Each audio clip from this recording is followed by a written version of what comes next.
ବାହାଘର ହେବ ସେ ବି ଧରିକି ପଳେଇ ଆସିକି ପୁଅଙ୍କର। ତ ସେଥିପାଇଁ ବନ୍ଧୁଗଣ ଭିଡ଼ିଓଟା ଗୋଟେ ଶେଷ ପର୍ଯ୍ୟନ୍ତ ଦେଖନ୍ତୁ, ମଜା ଆସିଯିବ ଏଇ ବାହାଘରଟା ଦେଖିଲା ମାନେ। ଦେଖନ୍ତୁ ଆଜି ବ୍ରାହ୍ମଣ ସହିତ ମନ୍ଦିରରେ ବାହାଘର ହେଉଛି, ସେ ବି ଝିଅ ପଳେଇ ଆସିଛି। ବନ୍ଧୁଗଣ ଦେଖନ୍ତୁ କେଡ଼େ ମଜାମସ୍ତିରେ ପୁଅ ଜଣକ ସିନ୍ଦୁର ଦେଉଛି ସେ ଝିଅକୁ, ଓ ଝିଅ ଜଣକ ବି ଆରାମସେ ବାହାଘର ହେଇଯାଉଛନ୍ତି।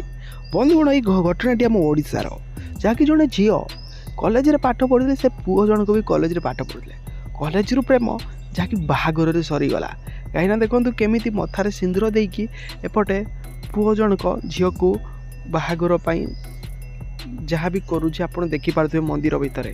ତ ବନ୍ଧୁଗଣ ଏମିତି ଘଟଣା ଘଟୁଛି ଯେଉଁଟାରେ ବାପା ମା ଭାବୁଛନ୍ତି କି ଝିଅ ଆମର ପାଠ ପଢ଼ିବାକୁ ଯାଉଛି, କିନ୍ତୁ ପ୍ରେମ କରିକି ଏପଟେ ଝିଅ ପଳେଇ ଆସିକି ମନ୍ଦିରରେ ବାହାଘର ହୋଇଯାଉଛି। ତ ବନ୍ଧୁଗଣ ଆଜିକାଲି ଦୁନିଆରେ କ'ଣ କ'ଣ ଘଟୁଛି ତ ଆପଣ ଜାଣିପାରୁଥିବେ।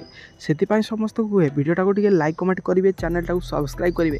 କାହିଁକିନା ଆଜିକାଲି ଦୁନିଆ ବନ୍ଧୁଗଣ କେହି କାହାର ନୁହେଁ। କାହିଁକିନା ଆପଣ ଜାଣିଥିବେ କଳିଯୁଗରେ କ'ଣ କ'ଣ କେଉଁ ସମୟରେ ଘଟୁଛି କ'ଣ କେହି ବି ଜାଣିନାହାନ୍ତି।